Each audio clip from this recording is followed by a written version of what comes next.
Nouvelle-Calédonie, actualité. Le Montpagnet, c'est 1629 mètres mieux encadrés et davantage protégés. La réserve naturelle double sa surface, soit plus de 10 000 hectares. Elle porte désormais le nom d'aire naturelle protégée de Tonnier. On le découvre dans un instant. L'ensemble des partis politiques sont ces jours-ci à pied d'œuvre pour restituer leur synthèse des bilatérales qui se sont tenues à Paris récemment auprès des Calédoniens. Après avoir reçu Gilles Brial des loyalistes la semaine dernière, nous faisons le point avec le député et porte-parole de Calédonie Ensemble, Philippe Dunoyer. Il est notre invité dans cette édition. Les bibliothèques sont en fête. À Koné, une particularité cette année, en plus des nombreux ateliers, l'opération C'est mon livre, un moyen de développer son goût pour la lecture et de toucher un plus large public. On découvre cette initiative dans un instant. Enfin, nous retrouverons la chronique de Cédric Wagheri. Pour le second volet dédié à l'Atlas de la biodiversité communale de Poum, les explorations se poursuivent sur l'île de Yandé. Vont-ils faire une découverte particulière? En tout cas, Cédric Thia est sur le coup à la fin de ce journal. Et avant de développer ces titres, le service de gériatrie pourrait être transféré au Médipôle de Koutiaux. Opposé à cette décision, le personnel soignant du service gériatrie du CHS de Nouville et du pays lance une pétition. C'est l'incompréhension, on écoute. Le docteur et gériatre du CHS de Nouville, Georges-Olivier Carissimo, joint par téléphone aujourd'hui. En fait, on ignore quel est le problème que l'on cherche à résoudre. C'est une décision qui est motivée par des arguments incompréhensibles et une méthode faite à la USAR. Donc on essaye de comprendre ce qui se passe et pourquoi cette décision a été prise et comment on peut l'accompagner. La vétusté des locaux est une réalité, mais en même temps ça n'a pas été vraiment entretenu pendant quelques années. Mais je dirais que les patients qui viennent chez nous ne ressentent pas du tout cette difficulté-là. En fait, le site est très agréable. Alors actuellement, on a une 60aine de lits, on va dire. Alors bon, c'est fluctuant avec les problèmes de personnel. Où on fait de l'unité Alzheimer, on fait du soin palliatif, de la rééducation, de la réadaptation avant le retour à domicile.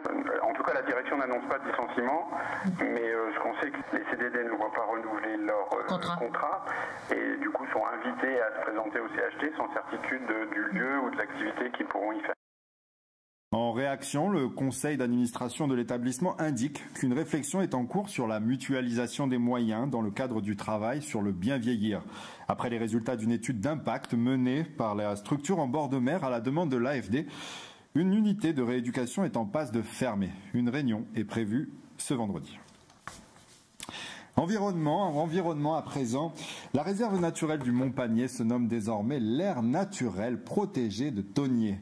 Un travail colossal concrétisé grâce aux acteurs de l'environnement et de la population de Yingen. Plus de 10 000 hectares classés, 3 niveaux de protection. On doit le nom Tonnier pour Pandanus endémique choisi pour sa valeur culturelle et patrimoniale. Aurélie Chiron s'est rendue à la tribu de Waré hier où s'est déroulée l'inauguration officielle de l'aire naturelle. Regardez. On parle de la forêt à protéger, donc il est important de symboliser par la plantation de ce sapin comme d'autres. Un sapin pour célébrer une victoire, celle de la nature sur l'homme. Taiho, c'est-à-dire faire un pas. Faire un pas en avant, donc c'est ce qu'on est en train d'officialiser là. Une fierté pour ces habitants de Yingen qui voient leurs efforts récompensés. Aujourd'hui, mais officiellement, l'aire naturelle protégée du Tonnier. On est un peu ceux qui testent les choses et qui voient si ça marche ou ça marche pas. Mais sur ça, on est basé sur quelque chose de très significatif qui est la culture. C'est en 1950 que l'aventure commence pour ces défenseurs de la nature avec la création de la réserve botanique du Montpagnet. Depuis, plusieurs actions de conservation se sont déroulées jusqu'en 2013 avec la volonté d'étendre la réserve. Il faut qu'il soit protégé. Parce que là, on a tendance à faire n'importe quoi sur les montagnes, sur les mers, quoi. Le statut dont a été dotée cette réserve botanique l'a sûrement préservé à certains moments d'appétit, peut-être économique, qui aurait pu s'exprimer sur cette zone.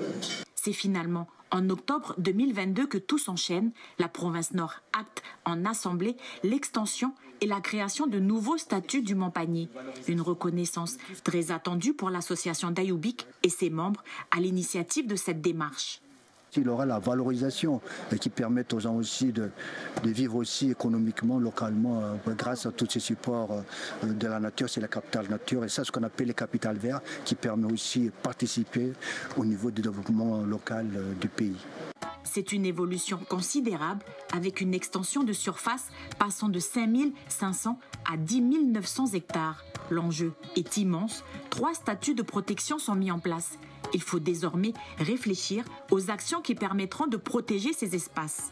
On va vraiment focaliser l'année 2023 sur des espaces de dialogue et de concertation pour construire ensemble en fait ce qui va permettre de définir ensemble des règles au niveau de ces espaces-là. L'association d'Ayoubik souhaite étendre le territoire et intégrer les populations de Puebo et de Wegua. Le choix du nom de l'aire naturelle protégée prend tout son sens.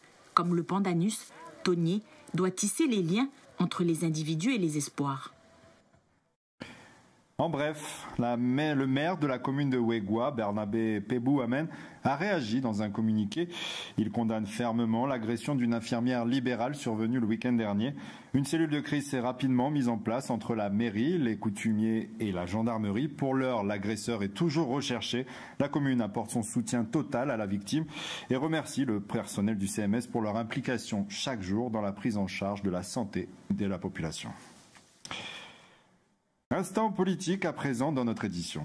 Ce soir, nous recevons le député de la première circonscription et porte-parole du parti non indépendantiste Calédonie Ensemble, Philippe Dunoyer. Bonsoir et merci d'avoir accepté notre invitation. Bonsoir.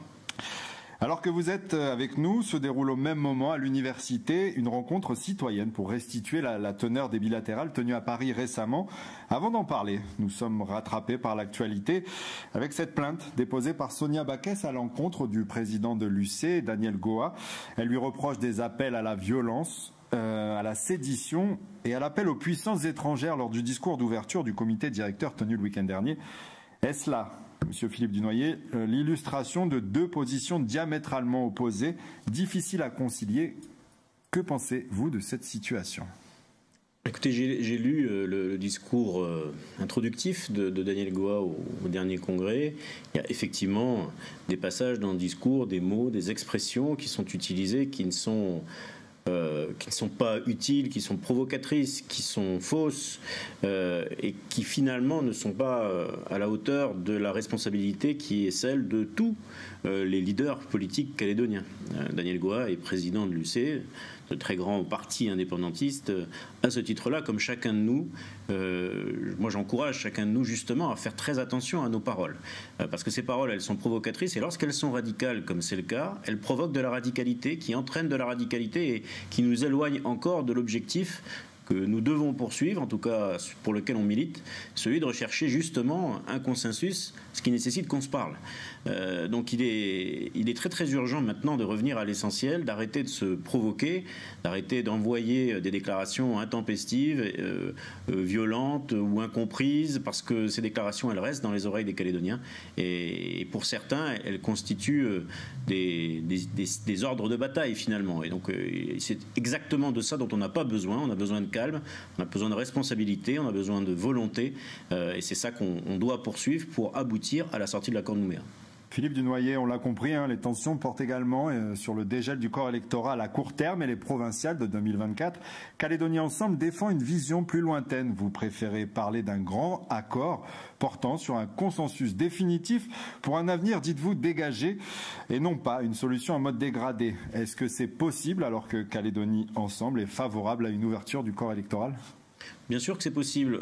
Qu'est-ce que ça veut dire un consensus définitif? Et puis le terme de grand accord, vous avez raison, qu'on a utilisé.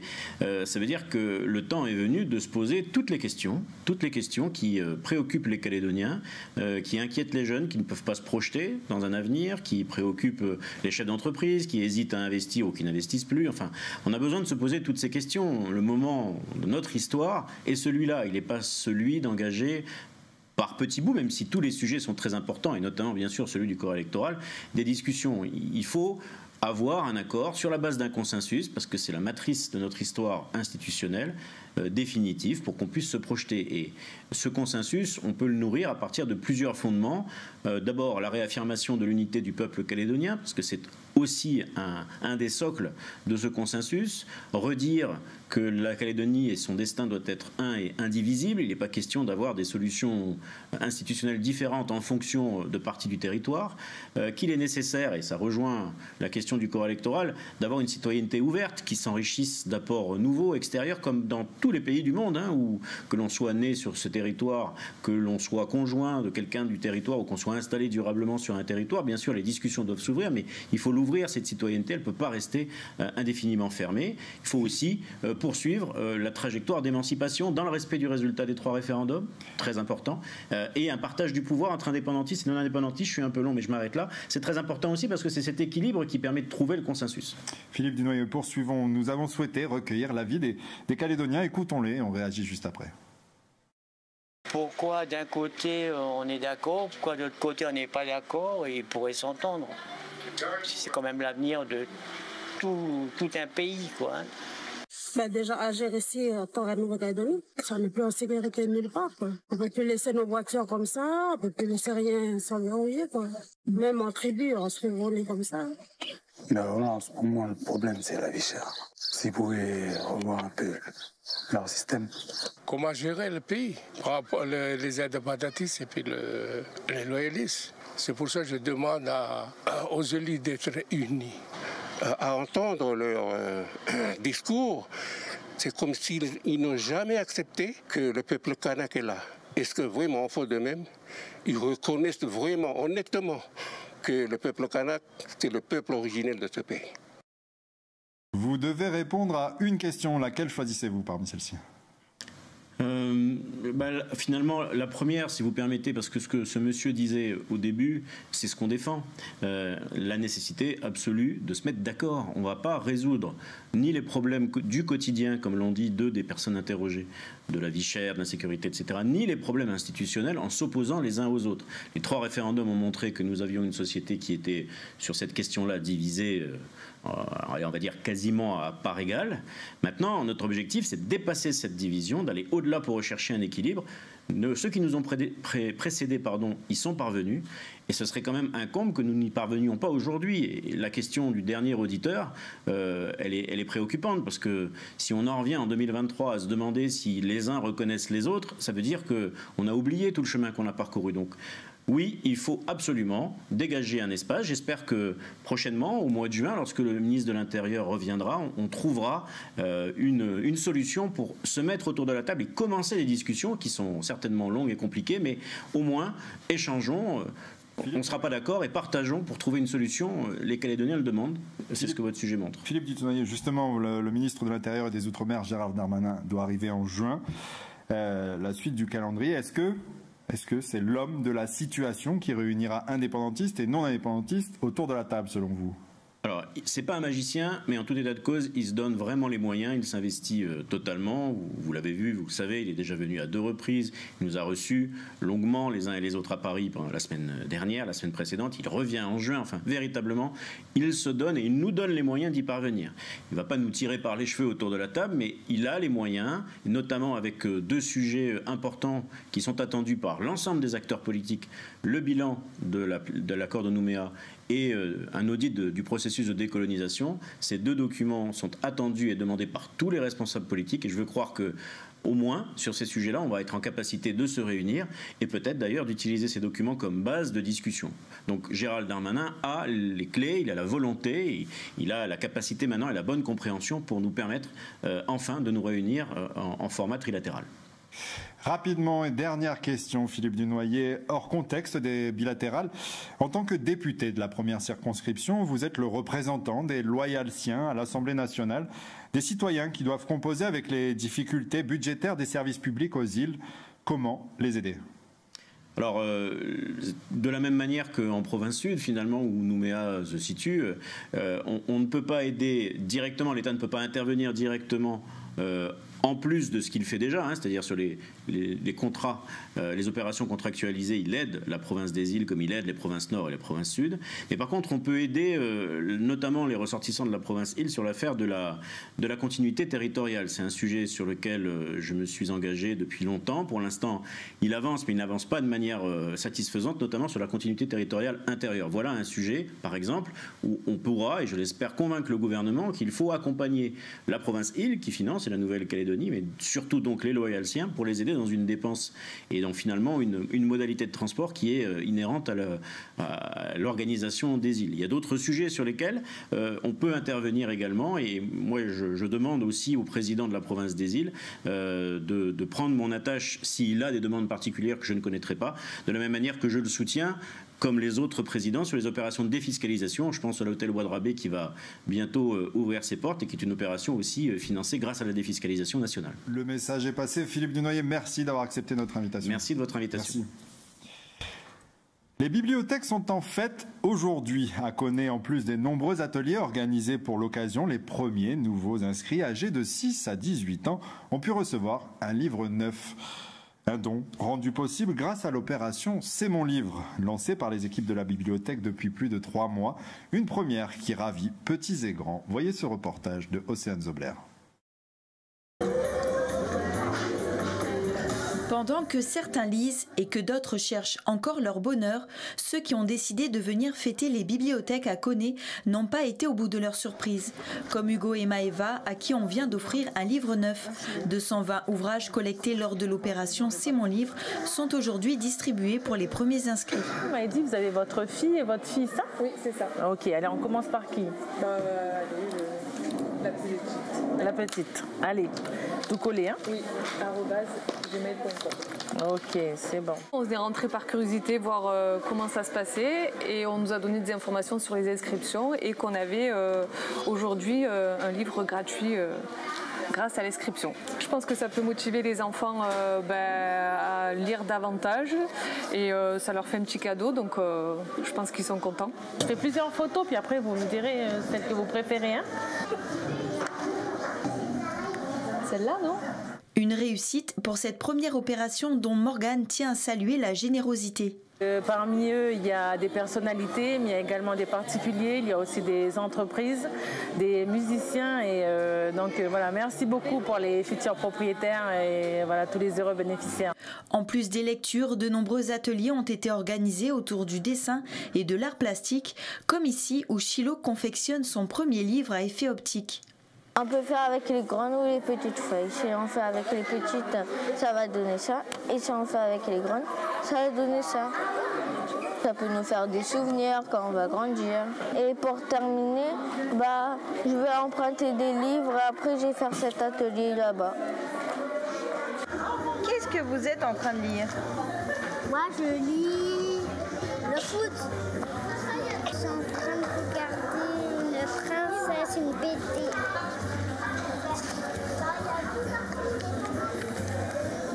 Cet après-midi, les visiteurs ont pu participer à des dédicaces suivies d'un loto où de nombreux livres ont pu être gagnés. En tout, plus de 250 entrées ont été enregistrées pour cette fête des bibliothèques. Outremernews.fr, le site de l'actualité Outre-mer, 24 heures sur 24 et 7 jours sur 7. Retrouvez la chaîne Outremer News sur YouTube.